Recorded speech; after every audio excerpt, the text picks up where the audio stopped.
Well, the Pitt basketball puzzle for next season is going to be missing one major piece. You already know the news by now. We're not breaking any news here. It came out yesterday. Bub Carrington made the announcement. He's going to the NBA, leaving for the NBA draft after 1 year with the Panthers. One very outstanding season with Pitt, but just 1 year nonetheless. What do we think of Bub Carrington's decision? What do we think of where it leaves the Panthers? What does it mean for Jeff Capel as he approaches not just next season, but as he approaches the offseason? How does it change Pitt's priorities in the transfer portal? There's a lot of questions. There's a lot of fallout. There's a lot of impact from this decision. And we're talking about it all right here on the Thursday edition of the Morning Pitt on youtube.com/Panther-Lair.com.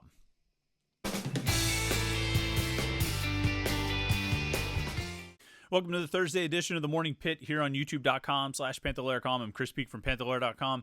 Talk a little Pitt sports with you. You know the website, Panther-Lair.com, Pittsburgh.rivals.com. We have all of our Pitt sports news, whether it's football, basketball, recruiting, and message boards for you and other Pitt fans to talk all day, every day about Pitt sports. It's a forum, and it's a community, and it's the best online group of Pitt fans you're going to find talking about Pitt sports all day, every day. And you know, in addition to sort of the conversation that's always happening there, we sometimes break a little news. We gave you a pretty good idea yesterday, really on Tuesday, leading into yesterday morning about what the mysterious press conference was going to be, that it was looking like Bub Carrington going to the NBA was going to be what they were announcing, and sure enough, that came to pass. And I mean, I think we put quite a bit of news and insight and insider information on the message boards at Panther-Lair.com where you can consume it and talk about it and maybe know a little something. And also, I mean, not just from us, but from a lot of message board posters. There's some informed people, some real insiders who post on the message boards, and it's a good opportunity for you to get a little extra info in addition to just interacting with other Pitt fans. Of course, you know the deal here with our YouTube channel, youtube.com/Panther-Lair.com. It's a place we have all of our Pitt video content, like these daily morning Pitt videos, Monday through Friday. Our weekly live show that we do every Wednesday night at 8 o'clock, like we did last night, me and Jim Hammett getting together for an hour of Pitt sports talk with you. And then our, what else do we do? We do post-game shows, we do interviews, press conferences, all those things. You'll find them at youtube.com/Panther-Lair.com. And so make sure you like this video and subscribe to our YouTube channel. It's all we really ever ask you to do. Subscribe to our YouTube channel. People complain sometimes that I promote this too much, but I mean, I'm just, like, we're really close to getting 4,000 subscribers here at youtube.com/Panther-Lair.com. I think it'd be great if we could cross that number before the end of the month. You only need like 40 more of you or 50 more of you to click subscribe. The button's right there. It couldn't be any easier. You're going to sit here for 20 minutes watching this video. You might as well click the subscribe button. What's it going to hurt? Nothing. That's what it's going to hurt. So do that, and we'll be happy. And, of course, like this video as well. If you look on our YouTube channel right now, we've got video of yesterday's press conference with Jeff Capel and Bub Carrington. Pretty long. It was a 20-minute press conference. Best thing out of it, Pitt used microphones for the people asking questions, so you could hear everyone very clearly with their questions. I'm sure that won't be the case later today when we talk to Pat Narduzzi and Pitt players after the football spring practice. I'm sure that we will be microphoneless, and you won't be able to hear the questions. But from yesterday's press conference, you could hear the questions. All the questions asked to Bub Carrington, all the questions asked to Jeff Capel. You can hear them very clearly. And then, of course, at Panther-Lair.com, we put the transcript if you want to read the words themselves. But a couple thoughts. Bub Carrington going to the NBA. I think we've known this was a possibility for some time. If you roll back the clock to our preseason bold predictions, where there were things like Federico will win ACC Defensive Player of the Year, or the Diaz-Graham twins will combine to make 45 threes, which I still get an asterisk on that one because Jorge got hurt. If he had played the whole season, I think they would have cleared 45 threes with no trouble. But, you know, as it is, I get a bit of a mulligan on that one. I'll make that prediction again next year. But our good friend Jim Hammett predicted that Bub Carrington would be a one-and-done player. And he made that prediction back in November. And it was largely based on things that we had been hearing about Bub Carrington going back even into the summer. And Jeff Capel said that yesterday. He said that he always believed Bub Carrington was a pro player and had pro potential, but he wasn't really sure that it would happen this soon until Carrington got on campus and they started seeing him work out over the summer and that trip to Spain and the work they did in the fall leading up to the actual beginning of the season in November. And he said he started to believe then. He started to see the things in Bub Carrington that could make him a pro player. And we all saw it from the very first game, right? A triple-double. Incidentally, that was the only game all season that Bub Carrington had double-digit rebounds or double-digit assists. But he came out of the gates blazing and scored, I think 18 points. Why wouldn't I have this open? He came blasting out of the points with 18 out of the gates with 18 points, 12 rebounds, and 10 assists. He ended up having 23 double-figure scoring games in a 33-game season, which is pretty impressive.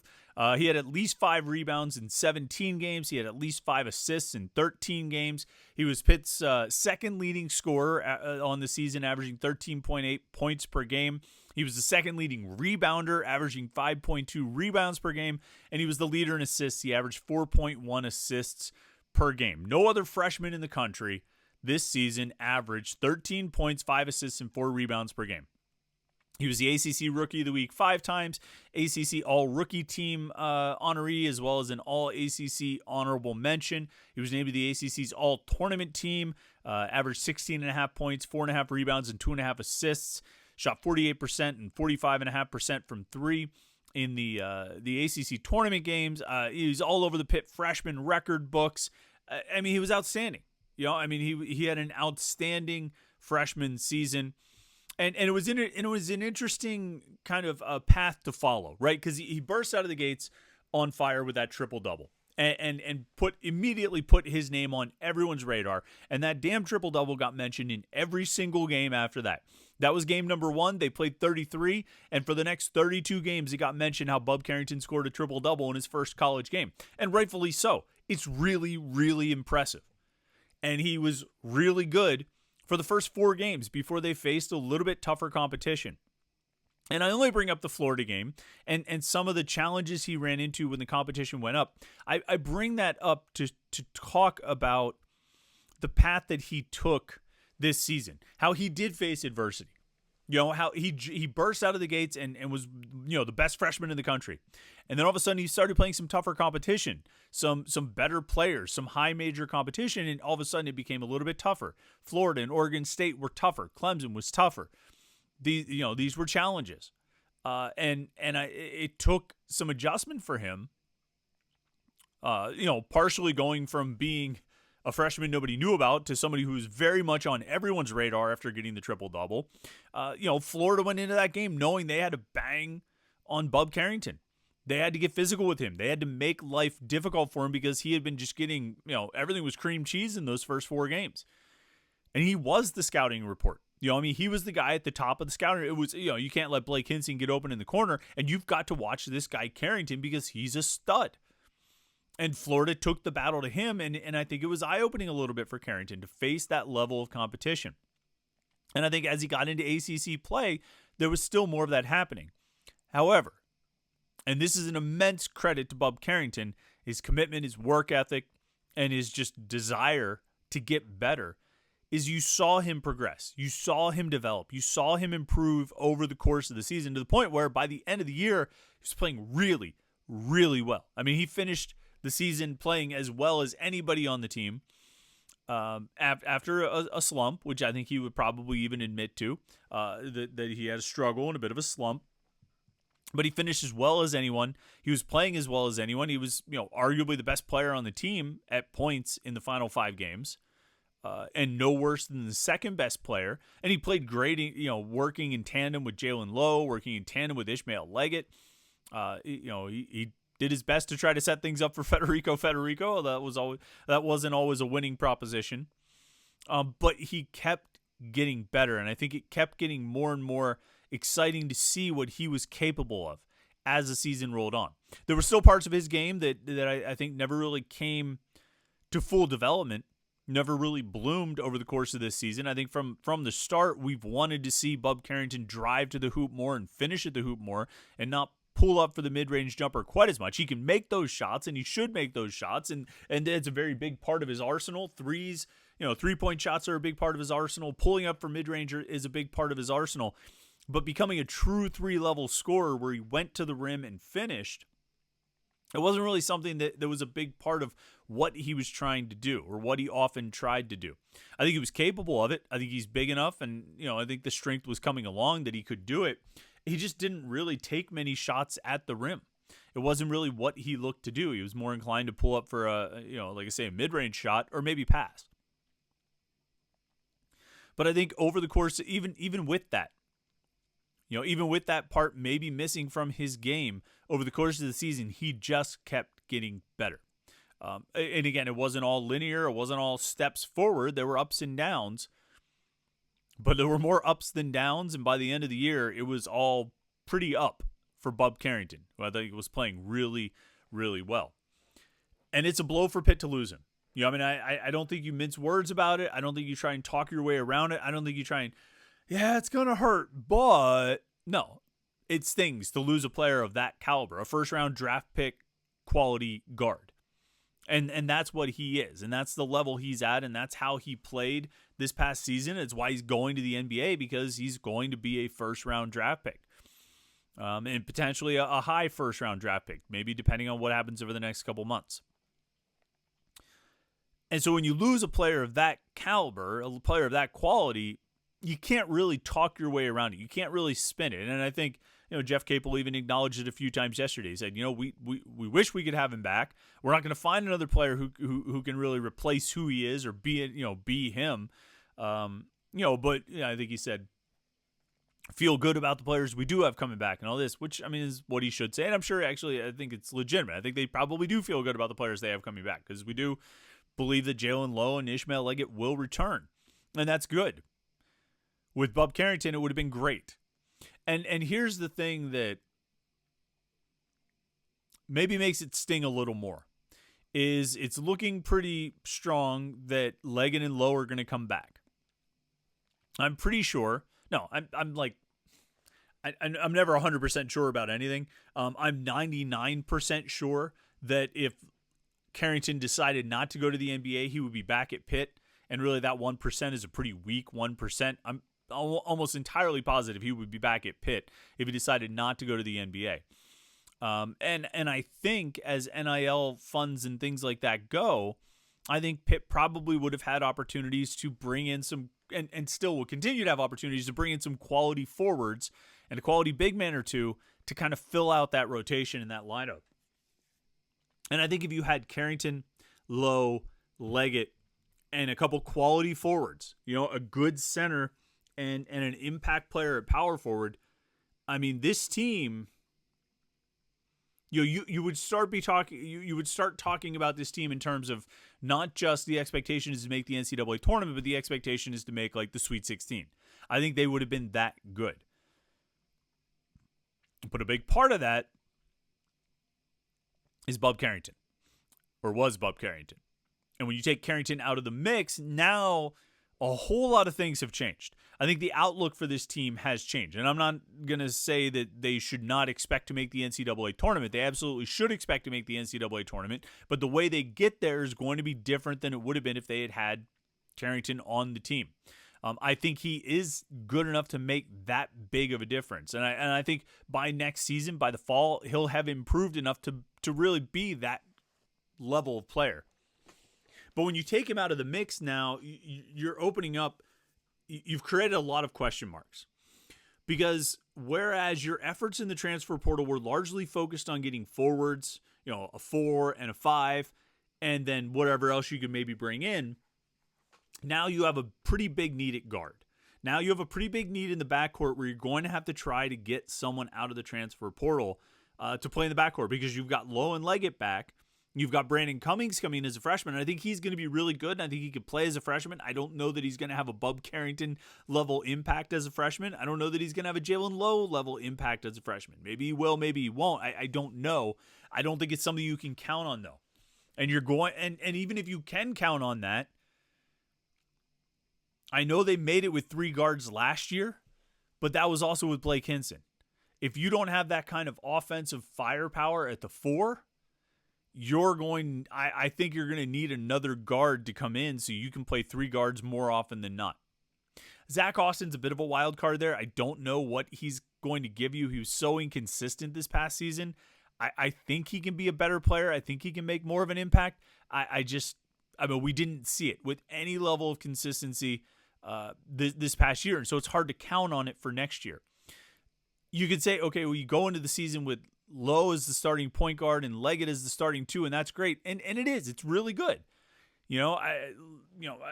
Maybe the staff wants to bring Leggett off the bench again. Even then, he was still playing 35, 36 minutes coming off the bench. So I don't. That distinction, as I've often said, that distinction doesn't mean a whole lot to me.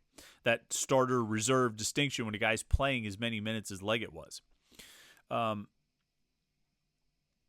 Whatever you do with Leggett, wherever you put him, however Cummings fits into the mix, I think another veteran guard is pretty important. Maybe the coaches would tell you their ideal situation is to have Lowe starting at the 1, a veteran transfer starting at the 2, and then Leggett and Cummings coming off the bench playing some significant minutes. And then, Zach Austin retains his starting spot at the small forward, and then you have transfers at the 4 and the 5. That might be the ideal plan. It got more challenging when you have to now go get a guard. If that plan was going to be Lowe and Carrington starting with Leggett and Cummings off the bench, and then Austin and transfer 4 and transfer 5, that was one thing. Now you're trying to get that player out of the backcourt, and now you're stretching the NIL budget. Now you're recruiting a whole other position in addition to what you've been working on already. And they missed on a top target yesterday. Somebody I think they were really almost sort of penciling into the lineup in Brandon Johnson from East Carolina. He committed to Miami. That's a blow for the recruiting efforts. But there are other 4s out there they've been connected to. There are other 5s out there that they've been connected to. But now we're going to have to look for them to be connected to shooting guards. And that's really become, I think, an equal priority with the 4 and the 5 now. Now, when it comes to NIL and budgets and things like that, no, you're not spending the money on Carrington that you would have had to spend if he came back. So you've got extra budget to work with, I guess, to try to fill that position. But there's probably a difference between what Bub Carrington would have wanted if he came back, what Bub Carrington would have gotten if he came back, a difference between that and what a top transfer shooting guard will get for coming in here. I think there's probably a difference in value there, quite a bit of difference probably. And so you're going to need those funds to be available. You're going to have to find a way to budget for that in addition to the 4 and the 5 that you already needed. There's no question that Bub Carrington leaving makes this team worse. And that doesn't mean it makes them bad, but it makes them less good than they would have been with Bub Carrington. And on paper, the departures of Carrington and Blake Hinson, maybe even Federico, make this team on paper worse than last year's team. Now, a year ago this time, we would have probably said the same thing about last year's team, that just after the graduations and departures of Jamarius Burton and Nelly Cummings and Greg Elliott and Nike Sabandi, the 2023-24 team on paper looks worse than the 2022-23 team. Of course, by the end of this past season, I think we were all in agreement that this past year's team would have beaten the Cummings-Burton team, or was a better team than the Cummings-Burton team. At least I believe that, and I think a lot of people did as well. So you don't want to get too locked into an opinion right now, partially because you don't know what the whole roster is going to look like, and you don't know how players are going to develop. You don't know who's going to step into which roles. You don't know how they're going to do in those roles. You don't know how they're going to embrace those roles and be embraced by the team and all that kind of thing. There are a lot of empty spots here on this roster that are going to be filled, blank spaces that are going to be filled in by players we don't even know yet. And so we reserve judgment on what this team will be until we actually see what they are. We won't really know maybe until next January or February. So that's going to be a long time to reserve judgment. I'm sure none of us will hold our opinions until then. But right now, it's obvious, it goes without saying, they're worse without Bub Carrington than they would have been with him. With Bub Carrington, I think the ceiling was pretty high. This team should still have a pretty high ceiling because I think Lowe and Leggett are that good. But they've got some holes to fill, and they just got another big one yesterday, which is tough. It's a tough situation. But good luck to Bub Carrington, though. Always struck me as a good kid, and really is a kid. He's still only 18 years old. Jeff Capel said he doesn't turn 19 until July, I think it was.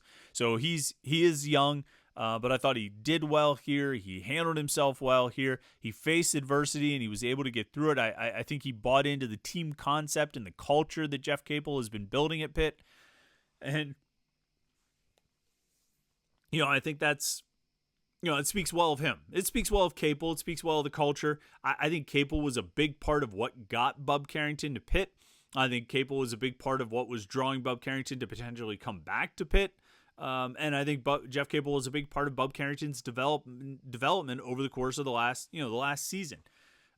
When it came down to it, though, Carrington had an opportunity to chase his dreams, and he's doing that. So we wish him the best. Obviously, we'll follow along with his progress and development and see what comes of it.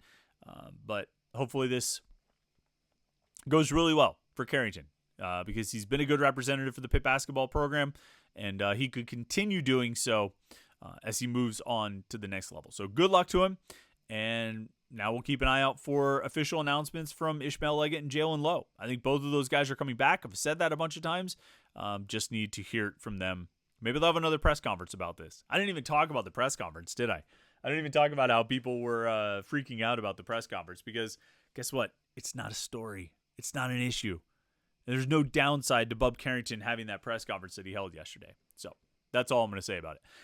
Like this video and subscribe. Don't forget, we've got our mailbag edition of the Morning Pitt tomorrow, so that'll be fun. And then, of course, stay tuned to Panther-Lair.com for coverage from Pitt football spring training camp, where we'll have lots of stuff later today. A spring practice report, interviews, videos, practice highlights, all those things. All right there at Panther-Lair.com, Pittsburgh.rivals.com, and right here on our YouTube channel, youtube.com/Panther-Lair.com. So like and subscribe. We appreciate it. Thanks for watching this video today. Hope you had a great Thursday, or hope you had a great Wednesday yesterday. Hope you have a great Thursday today, and we will talk to you tomorrow for the Morning Pit right here on youtube.com/Panther-Lair.com.